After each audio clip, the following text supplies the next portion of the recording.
माशाल्लाह एक इराकी नागरिक ब्रिटेन से पैदल पहुंचा हज करने सऊदी अरब। 11 महीने और 11 देशों से होकर पैदल चलते हुए पहुंचा सऊदी अरब। हज करना मुसलमानों के सबसे अहम अरकानों में से एक अरकान है। इसी अरकान को पूरा करने की हर एक मुसलमान को ख्वाहिश होती है। मुसलमानों में हज करने का बहुत ही शौक रहता है।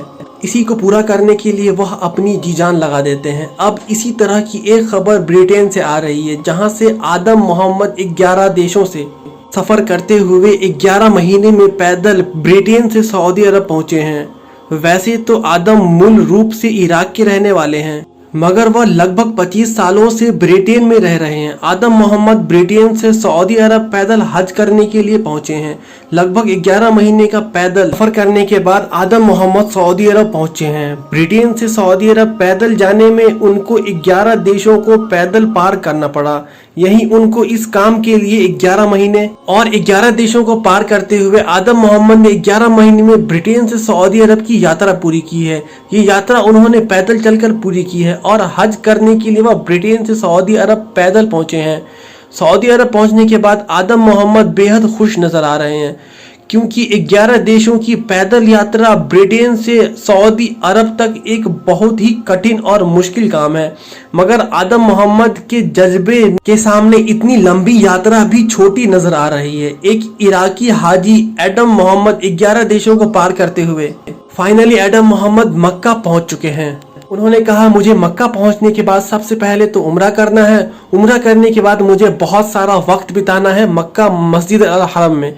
उसके बाद मैं हज करूंगा। हज करने के बाद फाइनली मैं रिटर्न ब्रिटेन चला जाऊंगा। लगभग 25 वर्षों से ब्रिटेन में रह रहे आदम मोहम्मद का सपना था कि वह मक्का के लिए सफर पैदल करे। आदम मोहम्मद 1 अगस्त 2021 को ब्रिटेन से निकले थे।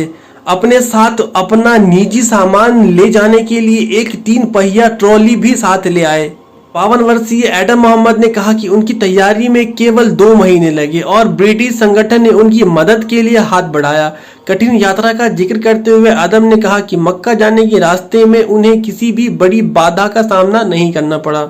मेरे ठिकाने के बारे में पूछताछ करने के लिए कई देशों में पुलिस अधिकारियों द्वारा संक्षिप्त हिरासत के अलावा कोई बड़ी मुश्किल नहीं थी, लेकिन अब उन्हें मेरे अनूठे निशान के बारे में पता चला तो वह हैरान रह गए।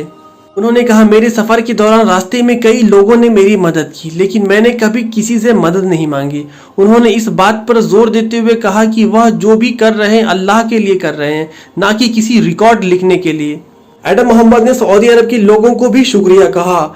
उन्होंने कहा कि जब मैं सऊदी अरब में सऊदी अरब के लोगों ने मेरी कई सारी चीजों में मदद की, इसलिए मैं सऊदी अरब के लोगों का बहुत बहुत शुक्रगुजार हूं। उन सब का बहुत बहुत शुक्रिया जिन्होंने मेरी मदद की। आदम मोहम्मद फाइनली मक्का पहुंच चुके हैं और हज की तैयारी में लगे हुए हैं। तो दोस्तों बस इतना ही। सब्सक्राइब जरूर करें।